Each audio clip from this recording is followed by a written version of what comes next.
Good morning to everybody. So I am Teresa Sholars, and I am the session chair for this session on vegetation. Very exciting for me. I'm also the first half of a speaker, so I will be doing the first half of this presentation. And this, unfortunately for our session, our last speaker is a federal employee, and the federal employees are actually not allowed to attend by their bosses. So we are extending this session, each speech, just 5 minutes to make up for that. So I will grab the mic. Hopefully. This comes out, right?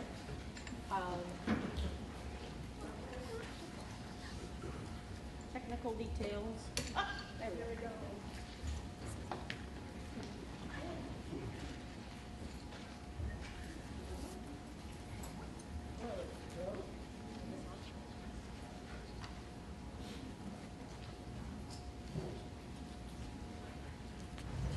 This is the first time we don't have a computer here, so I actually haven't memorized what I was going to say. So I actually have to look at what I'm going to say. So I guess she's getting a mic that is going to work. I, by the way, am Professor Emeritus, Biology, Botany, Agriculture from College the Redwoods. And for this presentation, what I've been doing a lot in retirement is my DKY CNPS role is rare plant and vegetation chair. Okay, oh, cool, that worked. Double here. Okay, if you've been to these things, you've probably heard ad nauseum me talk about the quote-unquote pygmy forest. And this is a really special time for me because we have actually, when I say we, I mean Veg Camp of Fish and Wildlife, and a lot of volunteers and CNPS have pretty much finished the mapping process and have figured out what was going on with this whole pygmy forest thing in terms of classification. So I'm talking today about using vegetation classification and mapping to demystify and protect the pygmy forest ecosystem of Mendocino and Sonoma County. Okay, so an ambiguous definition of pygmy forest has really hampered effective protection of this rare species and vegetation that comprise this unique system of the Mendocino cypress woodland, which is basically what we're calling it instead of pygmy cypress, because as you'll see, they are short and tall, and its associated vegetation type. So, you know, we've got the Mendocino cypress here to the right, Mendocino cypress here to the left, and it's totally edaphic driven, which is by the soils in terms of who's short and who's not. And so you can imagine trying to, this is a List 1B plant, and the vegetation is also rare, but people's idea of pygmy forest and protection all has to do with the short stuff, and so people didn't know what to do with this stuff that's taller. So basically when we had this kind of 3 and 4 year process of going out and surveying the vegetation, and it was really clear what we need to look at is the soils that were poor nutrient soils that kind of defined as oligotrophic soils. And so this is where all the mapping were concentrated on in Mendocino and northern Sonoma counties. We actually started talking about it in 2015, although we've been doing, you know, the classification beforehand in terms of filling forms out, but not a concerted effort with Veg Camp. The concerted effort with Veg Camp started in 2015. The results are basically, we got 6 new rare associations within 5 alliances. I want to say right here that I went to school with Bob Holland, such a big proponent of the Holland classification, and I am like the worst proponent of this alliance association. It's like a cigarette smoker who stopped smoking and then wants to like ban cigarettes from the world. I kind of feel that way about this new class. It's not really new classification system, but you can't really see what's out there until you go out and systematically collect data. And this alliance and association method really is what helps figure out the real patterns on the landscape. And so the alliance, the 5 alliances that we found, the Mendocino cypress in and these oligotrophic vegetation types, were the Mendocino cypress woodland alliance, the Bishop pine, which you probably know, the alliance is named after Bishop and Monterey pine. We saw these golden chinquapin thickets that were on these soils, and glossy leaf manzanita chaparral, which people call maritime chaparral alliance, and amazingly enough, one within the Redwood Forest Alliance. So remember, the alliance is like a genus, and if you actually want to get down into the details, you've got to get the species, which would be the association. These pictured on the side, of course, were the dominant members of each of these alliances. So yay, Diana and Todd and VegCamp for getting the actual mapping up on BIOS. And you will see most of Northern California is not done. But what this actually means is that you can actually, all of these associations are mapped on BIOS, and you can actually filter them and see them and tap on a polygon. And Diana's going to talk a lot more about this and actually get the data that is associated with that. So this first alliance, which we used to call, just the Mendocino Pygmy Forest, so the whole alliance is G1S1.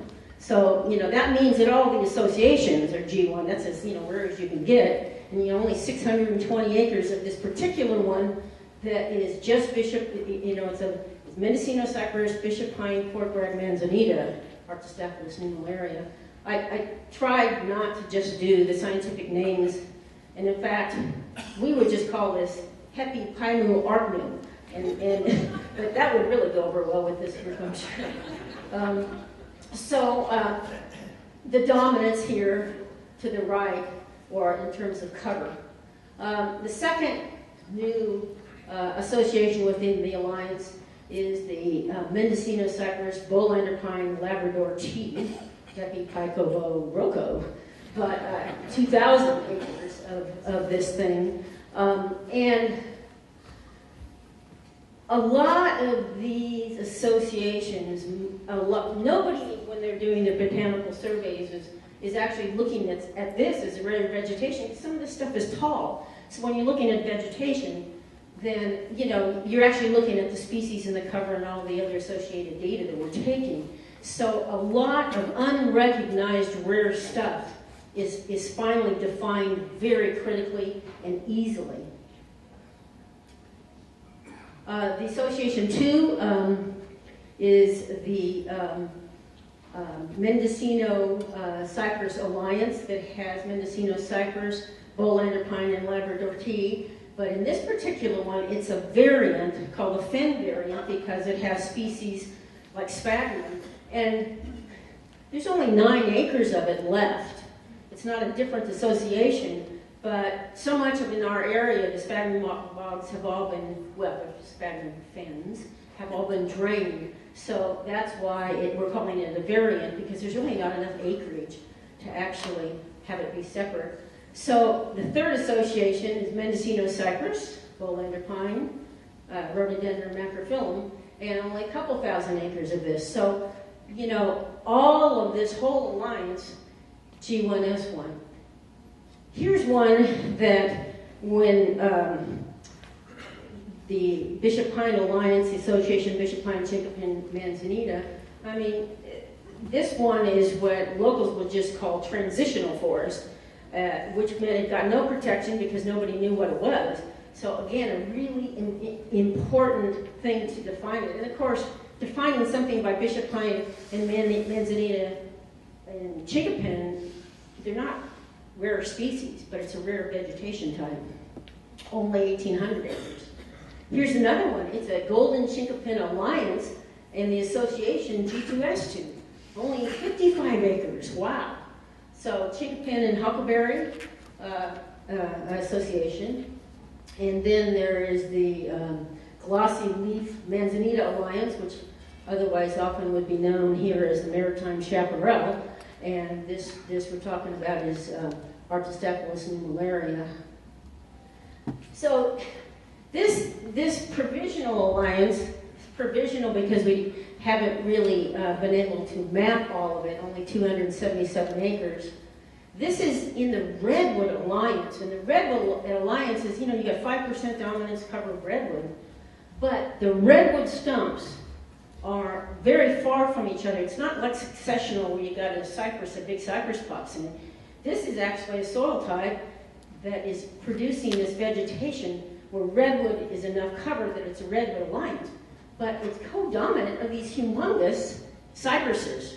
And again, just looking at distribution of redwoods, they're not going to change because you can't kill the redwoods unless you de-stump the thing. So this is the provisional association that is not on true oligotrophic soils, which also means that we haven't mapped stuff off of oligotrophic soils. And I think that's good. What we're going to go now is I'm going to introduce Jennifer Garrison, who Jennifer is took the lead for fish and wildlife on the Mendocino coast in our last accuracy assessment, and she is with the Department of California Fish and Wildlife, and she is the Senior Environmental Scientist, Coastal Conservation Planning Specialist in the northern region, and she worked to organize and to, at this point, she'll tell you what she's been doing to try to take now the step to protect what we've all classified as rare. Good morning, everybody.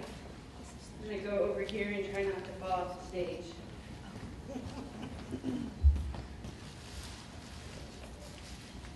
So I moved to Mendocino County about 1.5 years ago, and one of my first charges in my work portfolio was to save the best of what's left. And to do that, you have to know where it is. And so my supervisor, Gordon Lepick, said, go save the Pygmy Forest.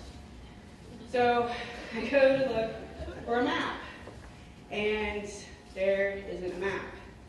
And I soon after meet Teresa Sholars and say, well, what is it? Where is it? How much of there is it? Well, I got a bunch of different answers, and it's not that straightforward, and it's kind of complicated. So eventually, I make it to Todd Keeler-Wolf, who, with CDFW, with CNPS, had begun mapping the Pygmy Forest. They had this idea that it's more than just this short, odd-looking vegetation, and why we called it pygmy, but maybe it was all about the soil. So this ecosystem and these 5 alliances across 6 associations, or I should reverse that, sorry, is all on oligotrophic soil. And so you can see that in this map. It's kind of, this is the area north of the Navarro River. And so Todd shows me this, and then he starts to blow my mind. He says, while it's called Pygmy Forest, actually the rarest is probably the tallest. And we're talking quite tall. And that kind of threw me for a loop. So I started calling the short stuff classic, and what I learned out of this, because I'm not a botanist, I am a landscape ecologist, was that I turn to botanists and to classifiers and mappers and say, well, show me where it is, show me how much of it is. And it's just not that simple. And you are all Northern California professionals, and I imagine most of you are in the same boat that I'm in. When we talk about our toolbox, and all of us are used to having a very specific toolbox to go to save our resources, find them, map them, save them, or permit impacts to them. And I came up, before joining CDFW 5 years ago, I worked for Environmental Science Associates, I was in the private sector, and I managed very large infrastructure projects. I know a lot about CEQA, I know a lot about permitting, and when I came up to Mendocino County, I knew that things were different up there. I just didn't realize how different it was going to be. So usually in your toolkit, you have habitat conservation plans, you have NCCPs. Those are not in Northern California. There's a couple of small HCPs and that's it. Most likely there will never be an NCCP up north. There are also an absence of mitigation banks and conservation banks, and the feeling is that will probably also be the case that there won't be. We're used to looking at projects, large projects, doing CEQA, going right EIR, mitigated neg decks, and then you go for your permits because you have listed species and impacts to those. Well, and then you have county. And I will say this, it wasn't until I moved to Mendocino County that I learned to appreciate the general plans of other counties. Because what you think is going to be in those general plans, I get up to Mendocino County and I find that most of the protections I thought were standard aren't. So, what are the challenges to protecting this very endemic, rare, limited ecosystem? Well, the first is that going to the Mendocino County Coastal Plan, and then, of course, looking at the general plan, this ecosystem is, first off, incredibly narrowly designed, or defined, and so it's only areas north of the Navarro River, up to Fort Bragg, and it's only within the coastal zone. 70% of it exists outside of the coastal zone. And there are no protections in the county general plan to protect this ecosystem outside of the coastal zone. The majority of this ecosystem is privately owned. And so the opportunities to comment on it from a CEQA perspective are very low, and at times non-existent, because with the CAL FIRE 3-acre conversion permit, ministerial permit, they can clear it. Other times, because there's not a grading ordinance in Mendocino County, they can grade, or excuse me, they can clear the vegetation and grade it, and then they go to the county and ask for a building permit.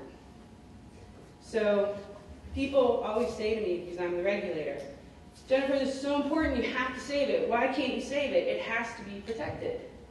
Well, the reality is that these rare plants, while rare, are not listed.